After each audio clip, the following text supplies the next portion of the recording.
de saúde. Vamos falar sobre cálculo renal. É mais conhecido como pedra no rim, né? O urologista Dr. João Bosco já está aqui. É meu convidado para tirar todas as nossas dúvidas.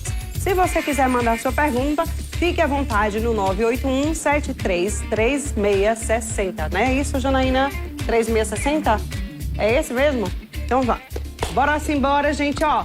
Vai mandando tua pergunta pra gente aqui, tira tuas dúvidas. Aproveita com o doutor João aqui, porque ele é o nosso médico da vez, né, doutor João? Bom dia, seja bem-vindo. Bom dia, Marília. Obrigada pelo convite, pela prestar informação que é de grande importância para a população. E eu acho que isso ajuda muita gente que às vezes não tem nem noção de nada, né? É verdade. Doutor, o que é o cálculo renal? Quais são as causas desse cálculo renal? O cálculo renal, Marília, basicamente ele está relacionado com a alteração do metabolismo de excreção do cálcio pelos nossos rins. Então, o rim, ele tem uma função primordial que é filtrar as escórias nitrogenadas, que a gente chama, filtrar tudo que tem de metabolismo em excesso no nosso organismo para produzir a urina e nessa urina eliminar esses excessos, esses solutos que a gente chama.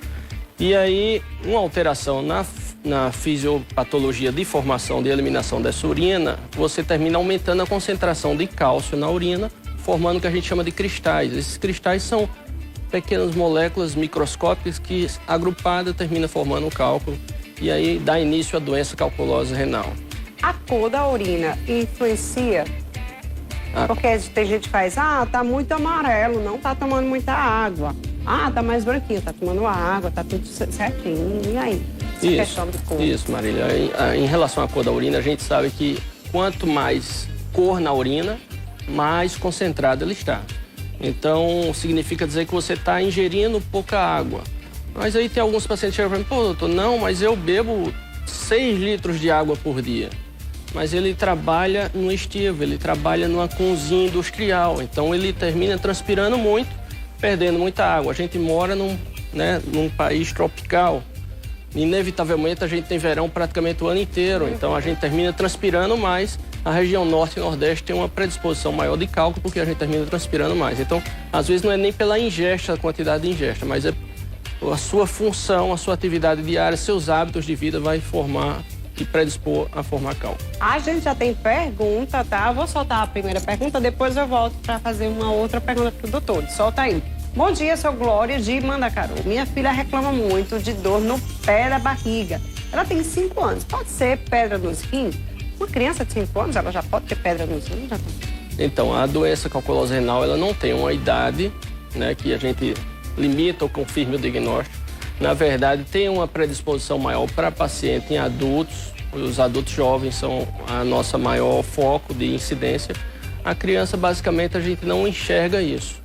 Mas, tratando-se de criança com dor no pé da barriga, como a nossa telespectadora está informando, tem sim que levar para o urologista, né, de preferência um urologista pediátrico, ou então um simples pediatra, para pedir os exames básicos, né, e uma ultrassom básica até para estudar a anatomia daquela criança, porque naquela idade não é o alvo que a gente fala da doença.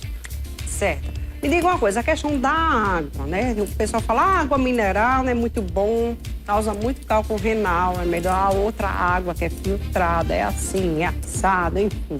Existe essa questão da relação da água, doutor? Isso, os pacientes me perguntam sempre, doutor, quando vem a primeira consulta, que eu explico sobre a doença e tal, aí no final ele diz, doutor, eu só tenho mais uma pergunta. Eu disse, não, pode falar. Eu estou há 4 anos, desde que eu descobri essa doença, que eu estou sem beber água mineral. E eu quero saber se eu posso beber água mineral, que eu só tomo água filtrada e tal. Então, assim, não tem nenhum estudo que comprove que a água mineral predispõe à formação de cálculo, como também a água filtrada predispõe à formação de cálculo. O que a gente sabe, o que interfere nisso é a acidez, né, do que a gente está ingerindo. Quanto mais ácido, menos formação de cálculo. Quanto menos ácido você ingere, então a água, às vezes, vem ali o padrão o pH da água. E aquele pH, às vezes, pode ajudar ou não você. Se for mais alcalino ou mais ácido, e você vai ter uma noção disso. Mas pode beber água mineral, água filtrada, sem problema nenhum. Ok. Vamos lá, tem mais um áudio agora, né? Uma outra pergunta. Bom dia, Marília. Bom dia, doutor. Bom dia. Eu gostaria de saber se a pessoa é ruim de tomar água, porque eu sou ruim de tomar água. Eu só tomo água no último caso assim. Isso pode provocar cálculo renal? Gostaria de saber. Bom dia.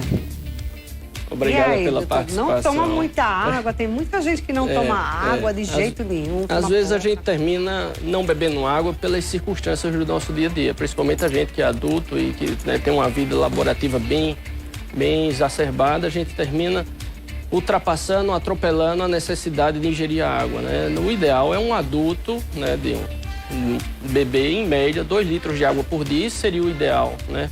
Seja independente do seu trabalho, mas o mínimo seria 2 litros de água.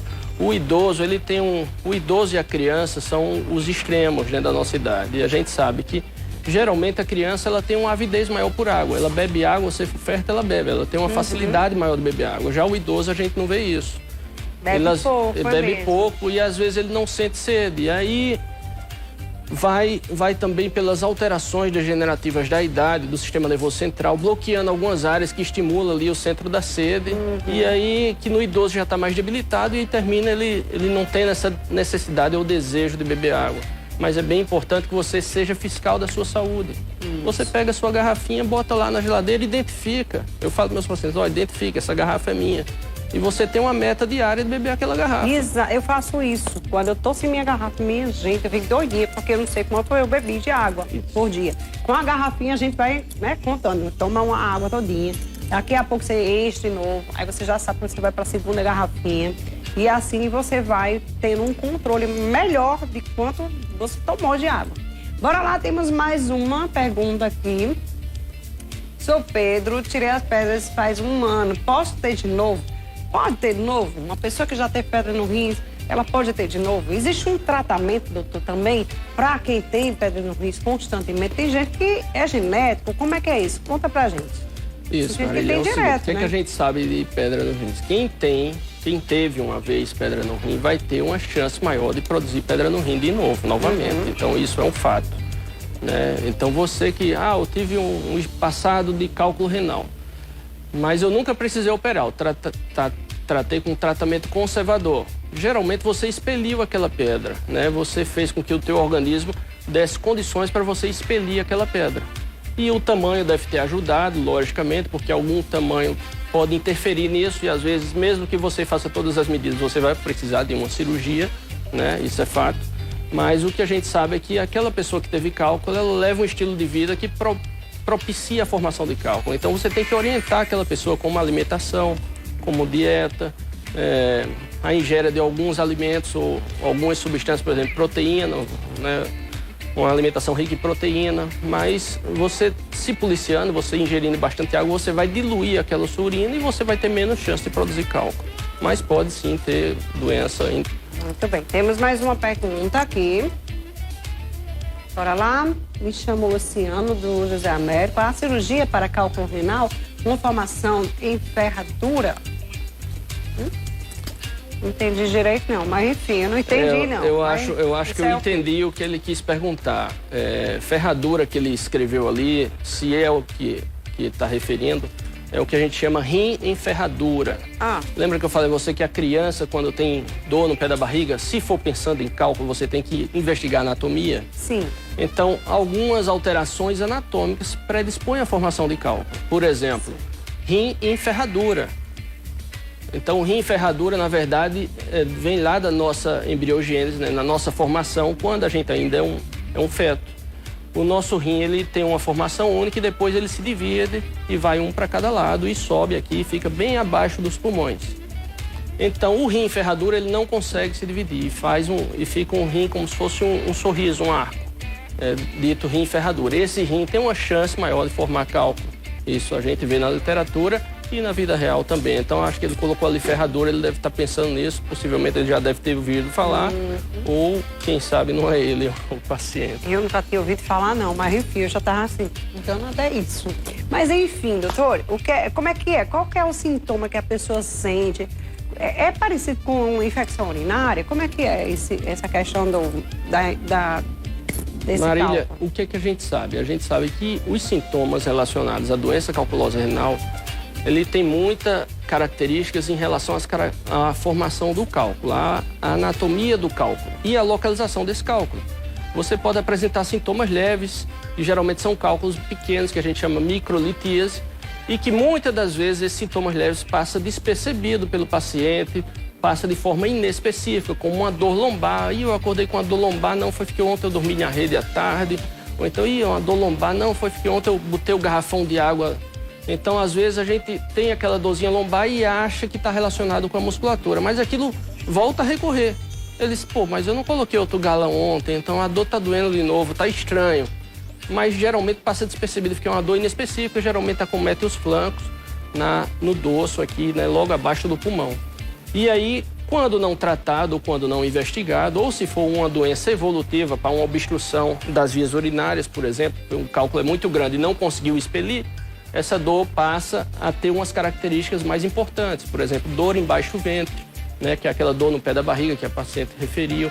Tem uma dor no canal urinário também. Às vezes a dor, quando vai urinar, pode aparecer. Às vezes tem sangramento na urina. Não é aquele sangue característico, mas uns raios de sangue podem estar presentes também na doença calculosa. Eu acho que das pedrinhas, né? Isso, as pedrinhas estão descendo no sistema coletor e desce arranhando ali o sistema coletor, eliminando arranhando, né, danificando ali a mucosa que a gente fala e termina sangrando um pouquinho. Então, e tem os sinais de alarme, né? E os sinais de alarme é esse sinal que você tem que procurar seu médico ou um hospital mais próximo, que seria febre, inapetência, não está conseguindo comer porque está com muitas dores, né? Às vezes nem posição resolve, né? O paciente refere muito isso. Doutor, nem quando eu estou deitado, nem quando eu estou em pé, nada melhora. Então, nesses quadros mais avançados, as dores são mais características e é mais fácil da gente detectar. O povo diz, a dor do parto. Eu digo, pois pronto, eu já sei até qual é a dor do parto. Quero mais ter menino, nunca mais. Não quero, né? Nunca nem tive. Né? Não quero ter menino de jeito nenhum assim, viu, meu filho? Normal. Se for a dor do parto, eu já tive com esse negócio aí. Pensa um negócio ruim, é cálculo renal. Mas olha, vamos lá. Doutor, a alimentação influencia na formação das pedras? É a Selma. Sim, Selma, a gente sabe sim que a alimentação da gente influencia na formação de cálculo, porque o nosso rim ele é responsável pela eliminação da excreção de substâncias em excesso no nosso organismo.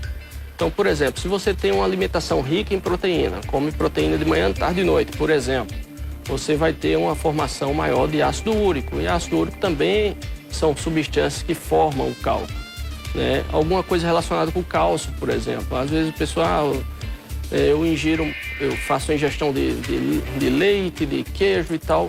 Não tem uma relação, né, um estudo que comprova a relação dessas ingestas desses alimentos com a formação do cálculo. Mas a gente sabe que a maior concentração de eliminação do cálcio está relacionada com a formação do cálculo. Então, a gente tem que estar se policiando a isso. Outras coisas também, algumas medicações de uso crônico, às vezes pode estimular a formação de cálculos. Então, existem vários fatores. O ideal é você ter um estilo de vida saudável, você ter uma alimentação mais balanceada, né? Procure um nutricionista, vá ao seu nefrologista, ele também vai te orientar, né? Porque nós, urologistas, a gente vai te conduzir e vai te levar para o melhor caminho, mas você tem que ter um acompanhamento da sua qualidade de vida. Você tem que mudar o seu estilo de vida para evitar que você tenha algumas complicações. Maravilha. Temos áudio, solta o áudio aí, Janaína. Bom dia. Eu descobri que estava com uma pedra no rins. A médica falou que está pequenininha. Isso pode agravar daqui a uns tempos? Como é que pode ficar essa minha situação? Isso. Pedra no rim pequenininha, né? A gente fala... geralmente é microcálculo que a gente chama e geralmente são pedras menores que 8 milímetros. E por que esse número mágico, né? Na verdade não é um número mágico, mas pela literatura fala que cálculos menores que 8 milímetros têm uma chance maior do paciente eliminar sem precisar de uma intervenção médica, sem precisar de uma intervenção cirúrgica propriamente dita. Às vezes você vai tomar alguma medicação que vai te ajudar a eliminar esses cálculos, né? Mas na grande maioria das vezes você tem que ter uns exames que comprovem aquilo, né? Você vai fazer um tratamento de suporte, porque essa descida do cálculo do rim até a bexiga vai te causar dor, então você tem que ter um suporte de medicação para poder te dar conforto nesse momento, né? Não é só vai para casa, bebe água e seja o que Deus quiser, não é bem assim. Você tem que procurar seu urologista, ele vai te orientar as medicações que vai te ajudar nesse momento E se for o microcálculo que a gente fala, que possivelmente é o cálculo da senhora, a chance da senhora conseguir eliminar esse cálculo sem intervenção cirúrgica é muito alta, gira em torno de 80%, por exemplo. Muito bem, já dá também, né? Se for pequenininho, dá para eliminar, gente. Olha, antes de eu chamar aqui a outra pergunta, deixa eu te fazer uma pergunta, doutor. É genético isso? Porque, por exemplo, a minha mãe teve, meu irmão já teve, eu já tive. Por exemplo, nós 3 tivemos. É genético? Então, tem como Marília, fazer um tratamento para que a gente não venha a ter mais? Então, Marília, existe sim uma relação com a genética, né? A gente vê isso no consultório, né? Vê que, minha família todo mundo teve, meus irmãos teve, então assim, tem uma relação sim com a genética. E eu até arrisco aqui a falar que também tem relação com o seu estilo de vida. Por exemplo, possivelmente vocês tiveram a mesma educação alimentar, né? Então, isso influencia também, né? Mas a genética, sim, é um fator bem importante. A questão do, substituir a água. Tem muita gente que não toma muita água, mas toma água de coco, toma refrigerante, toma suco. Não, líquido, eu tô tomando líquido. Então, é a mesma coisa.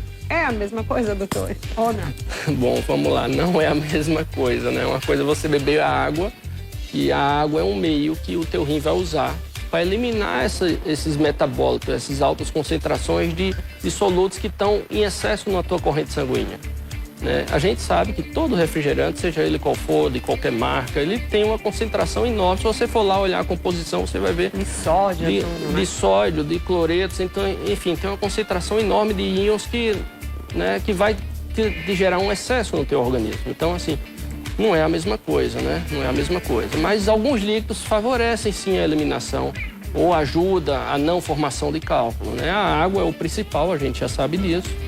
Mas os sucos cítricos também têm uma relação boa para não formar cálculo. E esse especial seria o suco de limão, né? Logicamente que é sem açúcar, né? Porque o açúcar também vai ajudar na formação de cálculo. Então, a gente tem que pensar dessa forma, né? Mas o ideal é não tirar esse excesso desses líquidos que tenham excesso de...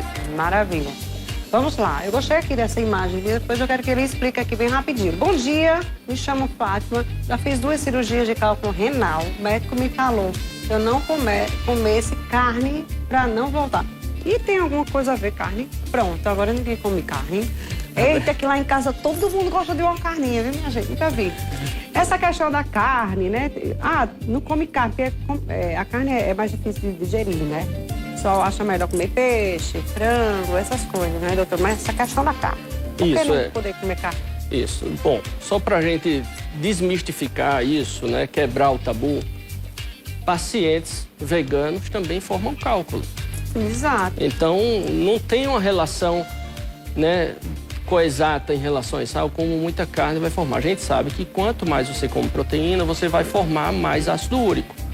E esse ácido úrico em excesso tem que ser eliminado pelo rim. Também o ácido úrico, a partícula de ácido úrico, ela forma os cristais, né? Que são os oxalatos, enfim. Os ácidos úricos também formam cristais que são microcálculos, já que agrupado vai formar cálculo. Então, o excesso, sim.